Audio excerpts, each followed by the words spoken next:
નમસ્કાર દર્શક મિત્રો, ન્યૂઝ 24 ઇન્ડિયામાં આપ સૌનું હાર્દિક સ્વાગત છે। નાંદલા ગામે ગૌપ્રેમીઓ દ્વારા એક નિરાધાર બળદનો જીવ બચાવાયો। નાંદલા ગામે નિસ્વાર્થ ગૌસેવા ગ્રુપના ગૌસેવક એવા રાહુલભાઈ ગોસ્વામીએ પોતાના ગામમાં એક નિરાધાર બળદને બીમાર હાલતમાં જો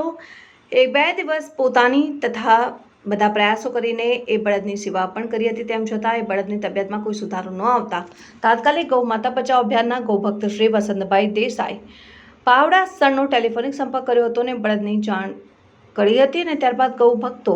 શ્રી વસંતભાઈ દેસાઈએ આપણા નજીકની ગૌ હોસ્પિટલ સંસ્થા શ્રી રાજારામ ગૌશાળા આશ્રમ ટેટોડાનો સંપર્ક કરીને ગૌ એમ્બ્યુલન્સ તાત્કાલિક સ્થળ પર પહોંચી હતી અને ત્યાંના સ્થાનિક સેવાભાવી લોકોએ આ બળદની સેવામાં ખૂબ જ સારો સાથ અને સહકાર આપ્યો હતો। આ સેવાકીય કાર્યમાં તારાભાઈ પટેલ, વિક્રમગીરી ગોસ્વામી, વસંતભાઈ દરજી, મવજીભા વાઘેલા, શૈલેષભાઈ ગોસ્વામી, પિન્ટુભાઈ વાલ્મિક અને અન્ય 2 મિત્રોનો ખૂબ સારો સહયોગ મળ્યો હતો ને એ તમામ ગૌપ્રેમી મિત્રોનો દિલથી ખૂબ ખૂબ આભાર વ્યક્ત કર્યો હતો। ગૌભક્ત શ્રી વસંતભાઈ દેસાઈએ વધુમાં જણાવ્યું હતું કે પહેલાના સમયમાં બળદને આપણા એક દીકરાની જેમ સાચવતા અને આપણા ખેતી કામમાં ઉપયોગ લેતા હતા, પણ અત્યારના સમયમાં બળદ બીમાર થાય એટલે ઘરની બહાર કાઢી તરત છોડી દેવામાં આવે છે, તો આવું કોઈ ખેડૂત મિત્રોએ ન કરવું જોઈએ એવી અપીલ પણ કરવામાં આવી। આજે આપ જોઈ શકો છો એક બળદ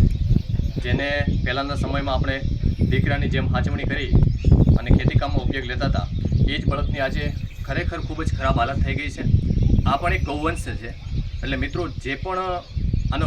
કોઈ પણ ઘરધણી હોય કે કોઈ પણ માલિક હોય એને મારી બંને હાથ જોડીને વિનંતી છે કે જે પણ મિત્રો પોતપોતાના ઘરે બળદ રાખો છો તો એ બળદને જન્મથી મરણ સુધી સાચવણી કરી શકો તો જ પોતાના ઘરે રાખો, બાકી આવી રીતે તમે હાલત કરશો તો એનું પાપ તમને બધાને લાગશે। એટલે મારી બંને હાથ જોડીને વિનંતી છે કે આવી રીતે આ બળદ 2 દિવસથી નાંદલા ગામે બીમાર હાલતમાં પડ્યો હતો। ગૌપ્રેમીઓ દ્વારા અમને કોન્ટેક કરી અને આજે ટેટોડા રાજારામ ગૌશાળા ગૌ હોસ્પિટલ ખાતે અમે મોકલવામાં આવે છે। તો મિત્રો આવી રીતે બળદની હાલત ના કરવા માટે આપ સૌને અમારી વિનંતી છે કે જ્યાં પણ તમે ગૌ માતા યા ગૌવંશની સેવા કરો છો સાથે સાથે બળદની પણ સેવા કરો, કેમ કે આ પહેલાંના સમયમાં ખેતી કામમાં ઉપયોગ લઈ અને આપણે ખૂબ જ ધન ખૂબ જ આપ્યું છે અને આજે એ બળદને તમે તરસોડી દો છો તો ખરેખર ખૂબ ખોટું છે અને ખૂબ મોટું પાપ છે। એટલે ભગવાન